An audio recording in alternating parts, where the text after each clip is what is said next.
വിവാദങ്ങളിലൂടെ പാർട്ടിയെ നിരന്തരം വെട്ടിലാക്കുന്ന ഇ.പി. ജയരാജനെ CPM-ന്റെ കേന്ദ്ര സംസ്ഥാന കമ്മിറ്റികളിൽ നിന്ന് ഒഴിവാക്കാൻ സാധ്യത.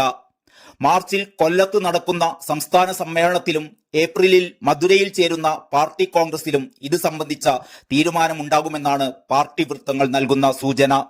ഇന്ന് ചേരുന്ന പാർട്ടി സംസ്ഥാന സെക്രട്ടേറിയറ്റ് യോഗത്തിൽ ആത്മകഥാ വിവാദവുമായി ബന്ധപ്പെട്ട് ഇ.പി.യോട് വിശദീകരണം തേടിയേക്കും. ഇ.പി.യും യോഗത്തിൽ പങ്കെടുക്കുമെന്നാണ് അറിയുന്നത്. ആത്മകഥയിലെ ഇതിനകം പുറത്തുവന്ന വിവരങ്ങൾ താൻ എഴുതിയതല്ല എന്നും പിന്നിൽ ഗൂഢാലോചന നടന്നിട്ടുണ്ടെന്നുമുള്ള ഇ.പി.യുടെ വാക്കുകൾ CPM ഉൾക്കൊള്ളുന്നില്ല. നിർണായക വോട്ടെടുപ്പ് ദിനത്തിൽ പാർട്ടിയെ വീണ്ടും പ്രതിസന്ധിയിലാക്കിയ ഇ.പി.യുമായി ഇനി അധിക നാൾ മുന്നോട്ടു പോകാനാവില്ലെന്ന വികാരത്തിനാണ് പാർട്ടിയിൽ മുൻതൂക്കം. ആത്മകഥയിൽ വാചകശുദ്ധി വരുത്താൻ ഇ.പി. ഏൽപ്പിച്ച പാർട്ടി പത്രത്തിന്റെ കണ്ണൂർ ബ്യൂറോ ചീഫ് രഘുനാഥിനോടും പാർട്ടി വിശദീകരണം തേടിയേക്കും. ആത്മകഥാഭാഗങ്ങൾ പുറത്തു വന്നത് എങ്ങനെ എന്നാകും ആരായുക. സംസ്ഥാന സമ്മേളനത്തിനും പാർട്ടി കോൺഗ്രസിനും ശേഷം മെയ് 28-നാണ് ഇ.പി.ക്ക് 75 വയസ്സ് പൂർത്തിയാവുന്നത്. ആ പേര് പറഞ്ഞ് ഇ.പി.യെ വേണമെങ്കിൽ ഒഴിവാക്കാം.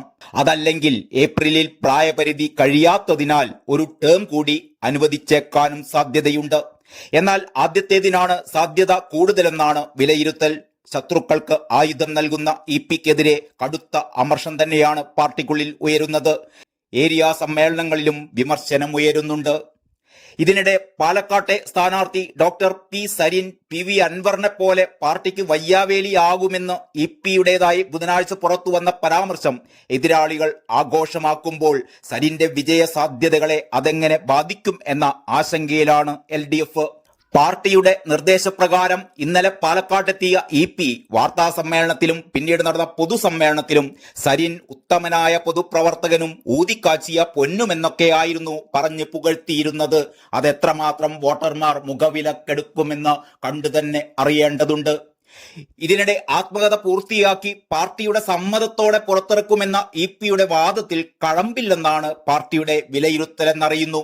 തനിക്ക് പറയാനുള്ളതെല്ലാം പുറത്തു വന്നതിലൂടെ ഇ.പി. ലക്ഷ്യം നേടിക്കഴിഞ്ഞു എന്നാണ് പൊതുവെയുള്ള വിമർശനം. താൻ എഴുതാത്ത കാര്യങ്ങൾ വെളിപ്പെടുത്തിയതിന്റെ പേരിൽ DC ബുക്സിനെതിരെ DGPക്ക് പരാതി നൽകിയെങ്കിലും ആത്മകഥ പ്രസിദ്ധീകരിക്കാൻ അവരെ തന്നെ ഏൽപ്പിക്കുമോ എന്ന കാര്യത്തിൽ വരെ ഇ.പി. വ്യക്തമായ മറുപടി നൽകുന്നില്ല. ഗൂഢാലോചന അന്വേഷിക്കണമെന്നല്ലാതെ DC ബുക്സിനെതിരെ ക്രിമിനൽ കേസ് എടുക്കണമെന്ന ആവശ്യവും ഇ.പി. പരാതിയിൽ ഉന്നയിച്ചിട്ടില്ല എന്നത് പ്രത്യേകം ശ്രദ്ധേയമാണ്.